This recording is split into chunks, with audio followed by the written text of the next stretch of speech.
So who are you picking tonight? LSU or Florida State? I know you're going with LSU, but what's the score? Oh, what's the score? Well, it's going to be interesting. I really don't – look, what I'm hoping for is a W, right? I really want to see this new football team under a new coach, brand new season. What I'm just hoping for is to see a W. I'm interested to see how the defense plays. Ready to – of course, we're not in Tiger Stadium, but we're here in New Orleans, in a great city. That's Tiger Stadium 2.0 for tonight. That's right. We'll just call it that. Well, listen, LSU has done well in that stadium. Yes, they have. We had some big games there. Yes, Won a couple of national championships in that stadium. That's right. It's almost like home field advantage. It really, really is. That's right. And of course, Florida State. It'd be great to just kind of pounce on. Anytime we can beat any of the Florida teams is great, right? That's right. Yes. Florida State, Miami, doesn't matter. Yep. LSU versus any of them, you're always hoping LSU can get it done. You were telling me before the show, so something's going on with horse racing. I want you to explain this. Yeah, I appreciate you having me on.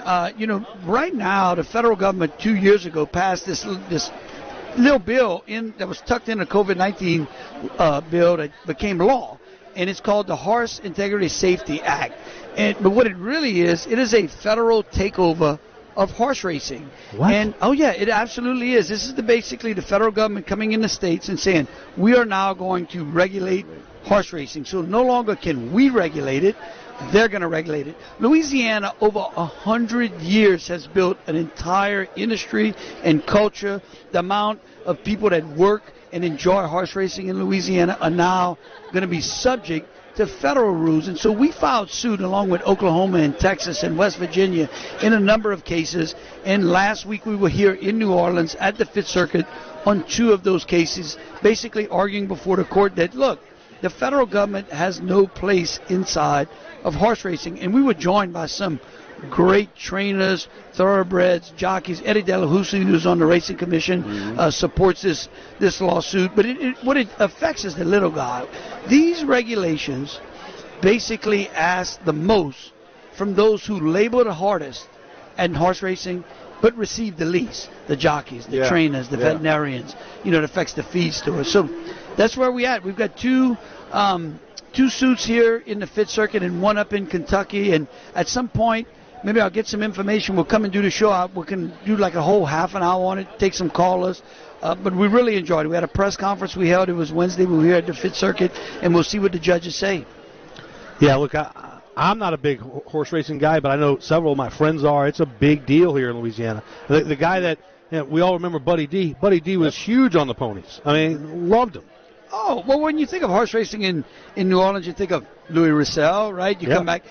I go back to Lafayette, and I think of horse racing. I think of Evangeline Downs. I grew up, had an uncle who was a horse, who owned horses, and we go out to the track. So you think of some of the great jockeys.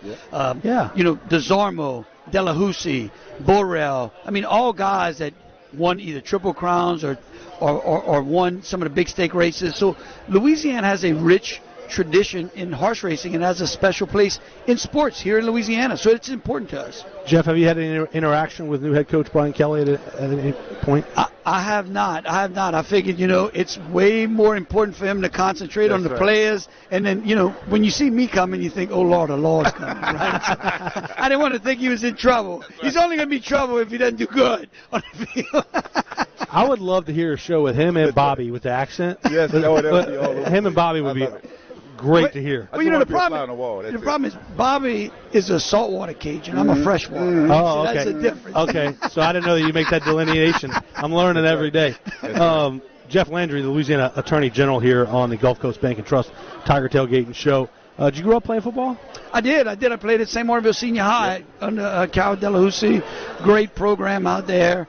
Look, I think the game of football teaches so many young men about life. Yes, it does. All in all. I mean, from start to finish. Whether you get to actually play on the field on Friday nights or not, it really doesn't matter. Being part of a team, learning discipline. I love football. Football is the ultimate team sport, and Jeff. I mean, you have to have all 11 doing the same thing. It's not like baseball where it's an individual game featured with the team and individual matchups. It's not the case in football. Absolutely not. I mean, football is everything that you think of, right? With anything in life, when you have friends, buddies, families, or whatever, right? You can't ever do anything alone on you as one person, especially when it becomes a family, right? And I know that's one thing you want to do and try to change and make things better here in Louisiana. Can you speak on that, Mr. Landry? I think it's a team concept. You know, I grew up, my mother was a basketball coach. She coached women's basketball. She played over at UL back in the day. And what she taught us was that when you learn how to work together, that's right, you can become a champion. And of course, to become a champion means that sometimes you got to do the things you hate to achieve the things you love. That's right. And so those are some of the things that we've worked on here in Louisiana, is to try to bring that mentality, certainly at the Louisiana Department of Justice, where I tell our folks, look, we're all in this together. All in it together. You know about it. That's I mean, right. you know that when people are all pulling in the same direction, great things happen. Absolutely. Yes, sir. And so I'm hoping I get to join y'all right at the end of the season, where we're talking about maybe playing, like for the Sugar Bowl or SEC championship. That's right. Right? Yeah, for sure. If they're playing for a national title, we'll get anybody and everybody on. We'll get y'all. You can host us. You can co-host the show with us. I just need 60 seconds to remind everybody that we were here. Yeah, we're here. That's right. I know. Hey, that's something Herb and I were talking about, though. Is, man, just 2 years ago, Jeff, this team was on the college football summit. Yes. And now they're kind of working their way back instead of being able to maintain that. You know, I will say, sometimes I think we don't give credit enough to how impactful the pandemic was on sports in general, right? And just it disrupted everyone's life. And so, look, we got a national championship. We were into a rebuilding year, and then all of a sudden, we had a pandemic. College was shut down. So, look, you know what? I grew up learning how to wash the blackboard, right? Remember them days? Take the chalk off the blackboard. We're starting all over again. That's what we're looking for in this season. Absolutely. Jeff Landry, Louisiana Attorney General, thank you so much. Kristian, thank you, Herb. It's a pleasure. Sir. I'll be seeing y'all at the end of the season with W's, Let's with do more it. W's than L's. That's right. More W's.